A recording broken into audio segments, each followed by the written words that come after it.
played any TC2 since the Christmas update has come out, you may have noticed the experimental test mode in the game mode section.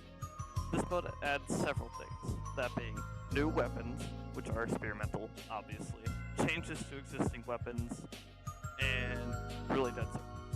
Seriously, like, really dead circle. Now, what I aim to do with this series is take a somewhat in-depth look at each of these experimental weapons, see if they're good, see if they're bad, see if they're even worth looking at, because, you know, some kind of aren't. And disclaimer, most of these I have, like, almost no experience with, like, 5 rounds most, so don't take everything I say as fact. Only what I'm seeing is what I'm putting down, alright? Now, the first weapon we're looking at is the all sides, a flanker primary that, hear me out, isn't a shotgun and requires aim. Okay, look, shotgun cannon mate, don't get on me, okay?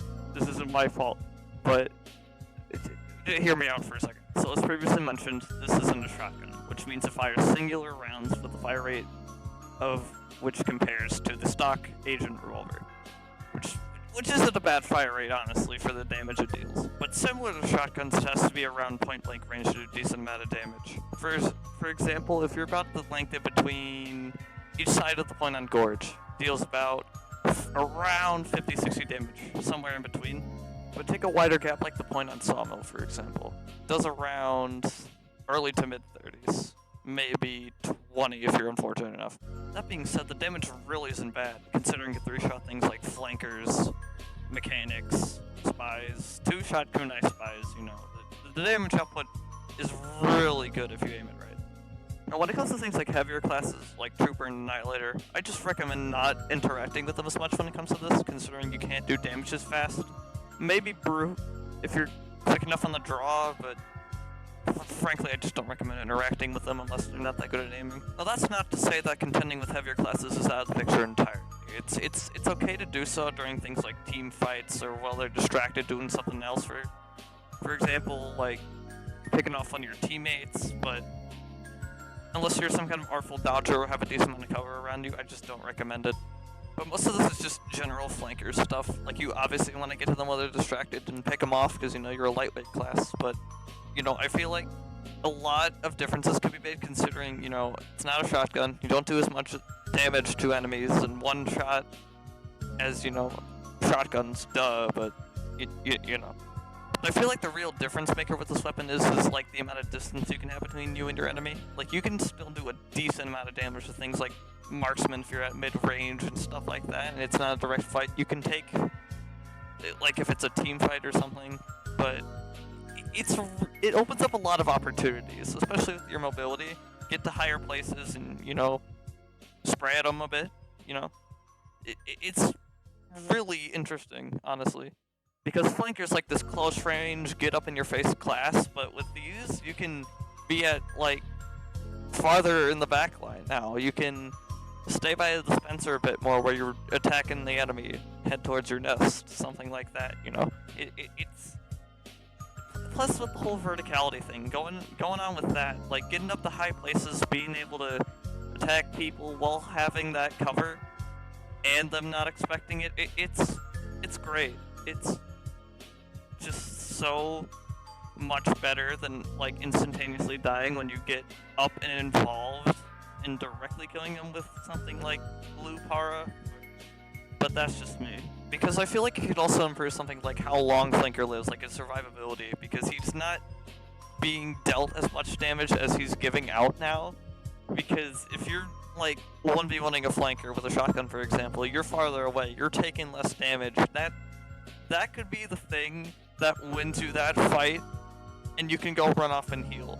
Because it's just better, honestly. The mid-range weapons with Flanker, I feel like, are so underrated. Because he's, you know, obviously head-to-head. I've been using the Specialist personally for a while. I have like 2.5k kills, too many kills on a Specialist to be okay, but, you know, mid-range with Flanker, I feel like it opens up a lot in my eyes. But this may be a controversial take, but I seriously think that Flanker could be considered more of a supportive class now, considering he can chase down spies away from nests, he can kill other flankers trying to attack your marksmen, stuff like that. Like, you're capable of sitting in the back line, not having to get directly involved, and you still serve as much as the role as you would anyway.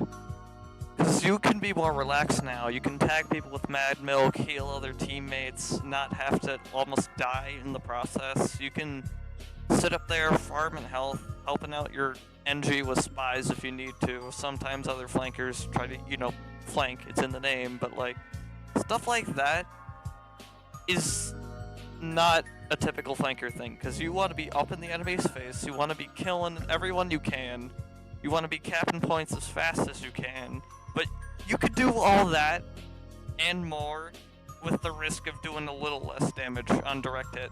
So my recommendation is, if you're a more laid-back player when it comes to most other classes like supports, give it a shot.